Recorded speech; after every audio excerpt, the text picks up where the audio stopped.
TVN 99 news కి స్వాగతం। స్వయం సహాయక సంఘాల ద్వారా సోలార్ పవర్ ప్లాంట్ల ఏర్పాటు ప్రగతిపై జిల్లా కలెక్టర్ తో డిప్యూటీ సీఎం పట్టి విక్రమార్క వీడియో కాన్ఫరెన్స్ నిర్వహించారు। రాష్ట్రంలోని మహిళా సాధికారతే ప్రభుత్వం యొక్క లక్ష్యమని ఈ కార్యక్రమంలో భాగంగా ప్రజా ప్రభుత్వం విధానపరమైనటువంటి నిర్ణయం తీసుకుందని డిప్యూటీ సీఎం మల్లు భట్టి విక్రమార్క అన్నారు। స్వయం సహాయక సంఘాల ద్వారా సోలార్ పవర్ ప్లాంట్లు ఏర్పాటు చేసి 1000 మెగావాట్ల విద్యుత్ ఉత్పత్తికి ఇప్పటికే ఇంధన శాఖ గ్రామీణ అభివృద్ధి శాఖల ఒప్పందం కుదిరిన నేపథ్యంలో జిల్లాలో వారీగా ప్రగతిని బుధవారం ఉదయం ప్రజాభవన్లోని మంత్రులు సీతక్క కొండ సురేఖలతో కలిసి డిప్యూటీ సీఎం వీడియో కాన్ఫరెన్స్ నిర్వహించారు।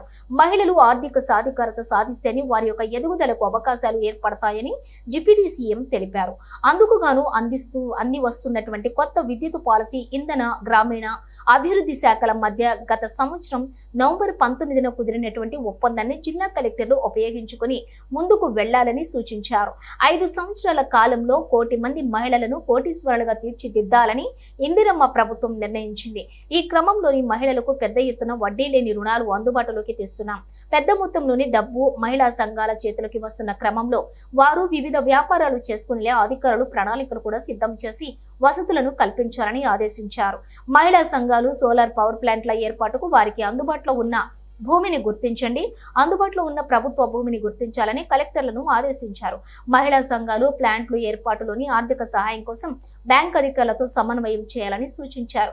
మహిళా సంఘాల భూముల్లోని ప్లాంట్లలో ఏర్పాటుకు విద్యుత్ శాఖ జెన్కో ద్వారా టెండర్లు ఆహ్వానించిందని త్వరలోనే టెండర్లు ఓపెన్ చేసి వాటిని ఖరారు చేశారని డిప్యూటీ సీఎం తెలిపారు। ఈ నేపథ్యంలోనే సంఘాలను గుర్తించి నిర్ధారించడం, భూసేకరణ, బ్యాంకుల నుంచి ఆర్థిక సాయం వంటి పనులను గ్రామీణ అభివృద్ధి శాఖ జిల్లా కలెక్టర్లు త్వరితగతిన పూర్తి చేయాలని ఆదేశించారు। 1 మెగావాట్ ఉత్పత్తికి 4 ఎకరాల భూమి అవసరం ఉంటుందని ప్రతి జిల్లాలో కూడా 150 ఎకరాలకు తగ్గకుండా రాష్ట్ర వ్యాప్తంగా సుమారు 4000 ఎకరాలు సేకరించాల్సి ఉంటుందని కలెక్టర్లకు తెలిపారు। దేవాదాయ ఇరిగేషన్ శాఖల పరిధిలోని భూములను గుర్తించాలని కేంద్ర అటవీ హక్కుల చట్టం ప్రకారం గిరిజనులు భూమి అభివృద్ధి చేసుకునే అవకాశం ఏర్పడిందని తెలిపారు। అటవీ ప్రాంతాల్లో భూములపై హక్కులు ఏర్పడినప్పటికీ స్తంభాలు వేసి విద్యుత్ లైన్ల ద్వారా విద్యుత్ సౌకర్యం ఏర్పాటు చేసే క్రమంలో అటవీ శాఖ అధికారులతోటి ఇబ్బందులు తలెత్తుతున్నాయని, ఈ నేపథ్యంలోనే ఆయా భూముల్లో సోలార్ పవర్ ప్లాంట్లను ఏర్పాటు చేస్తే ఎవరికీ ఇబ్బంది ఉండదని డిప్యూటీ సీఎం సూచించారు।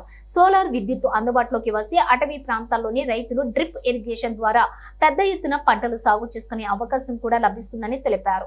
ప్రతి నియోజకవర్గంలో స్మాల్ మైక్రో పరిశ్రమలు ఏర్పాటు చేసేందుకు 4 నుంచి 5 ఎకరాల భూమి అవసరం అవుతుంది। చిన్నపాటి ఇండస్ట్రియల్ ఏరియాల ఏర్పాటుకు అధికారులు భూములు సేకరించాలని ఆదేశించారు। దీని ద్వారా స్వయం సహాయక సంఘాల మహిళలు వ్యాపారం చేసుకునే అవకాశం లభిస్తుందని తెలిపారు। అటవీ హక్కుల ద్వారా లభించిన భూముల్లో అవకాడో వంటి పంటలు సాగు చేసే అటవీ సంపద పెరగడంతో పాటు గిరిజనులు ఆర్థికంగా బలోపేతమవుతారని తెలిపారు। రాష్ట్రంలో 6.67 లక్షల ఎకరాలను ఇప్పటి వరకు ప్రభుత్వం గిరిజనులకు పంపిణీ చేయగా ఆ భూముల్లో లాభసాటి పంటల సాగు జరగటం లేదని డిప్యూటీ సీఎం తెలిపారు।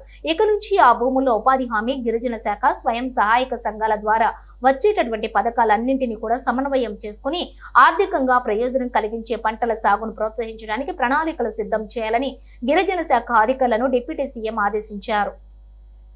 గిరిజనులకు ఆదాయం తక్కువగా ఉంటుంది, భూమి లభ్యత ఎక్కువగా ఉంటుంది।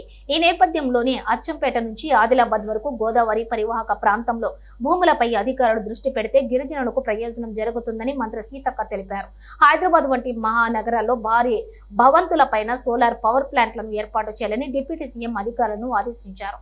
హైదరాబాద్, రంగారెడ్డి జిల్లాల పరిధిలోని గుట్టలతో విస్తరించినటువంటి భూములు అత్యధికంగా ఉన్నాయి। వీటిపైన సోలార్ పవర్ ప్లాంట్లు ఏర్పాటు చేసే ఆలోచన చేయాలని ఇంధన శాఖ అధికారులను డిప్యూటీ సీఎం ఆదేశించారు।